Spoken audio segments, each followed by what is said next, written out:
많은 사람들은 삶을 윤택하게 하는 응원단장 같은 사람이 되지는 못하도록 가로막는 마음의 장애물을 가지고 있다.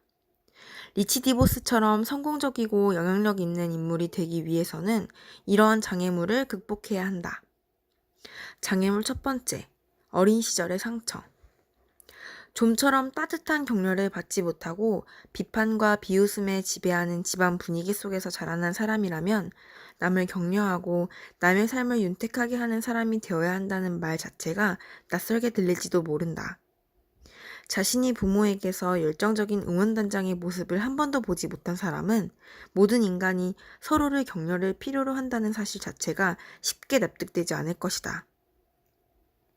인격이 형성되는 시기에 끊임없이 판단과 비판의 대상 노릇밖에 해보지 못했다면 격려의 중요성을 인식하는 것도 무리가 아니다. 그러나 이제 여러분은 어른이 되었기 때문에 스스로 자신의 마음을 다스리고 행동을 조절할 줄 알아야 한다. 지금부터라도 마음을 고쳐먹고 남을 격려하는 일에 신경을 써야 한다는 것이다. 이제 어린 시절부터 자신을 옥죄해온 마음의 자물쇠를 걷어버리고 자신이 진정으로 원하는 사람이 되어야 한다. 이제는 응원단장 역할을 하며 모두의 삶을 윤택하게 하는 사람이 되기 위한 의도적인 노력을 기울일 때이다. 장애물 두 번째, 불안감과 이기심. 깊은 불안감과 열등감에 사로잡힌 사람들에게는 남을 인정하고 격려하는 것이 결코 쉽지 않은 일이다. 그런 사람들은 오랜 세월에 걸쳐 남을 헐뜯는 행동 유형을 발달시켜왔기 때문이다. 우월감을 느끼기 위해서는 늘 상대방의 결점과 실수를 찾아내기 위해 혈안이 되어야 한다. 자기 자신의 불안감과 자기 중심적인 사고방식 때문에 남을 격려하기가 쉽지 않다고 생각하는 사람이라면 지금이야말로 진정한 성장의 기회를 모색할 때이다. 남을 격려하는 데는 아무런 비용이 들지 않는다. 남을 인정하고 칭찬한다고 해서 내가 손해볼 것은 하나도 없다는 말이다. 잃을 것이 없는 대신 얻는 것은 너무나 많다. 일단 남을 격려하는 응원단장 같은 사람이라는 평판을 얻으려면 승리자가 되는 것은 시간 문제이다. 남을 헐뜯는 것은 곧 자기 자신을 헐뜯는 것과 다르지 않다. 남을 추켜 세우는 사람은 곧 자기 자신을 추켜 세우는 결과를 거두게 된다. 장애물 세 번째, 경솔한 생각. 더러는 다른 사람들의 삶을 좀 더 윤택하게 만들어주기 위한 시간을 전혀 투자하지 않는 사람들이 있다.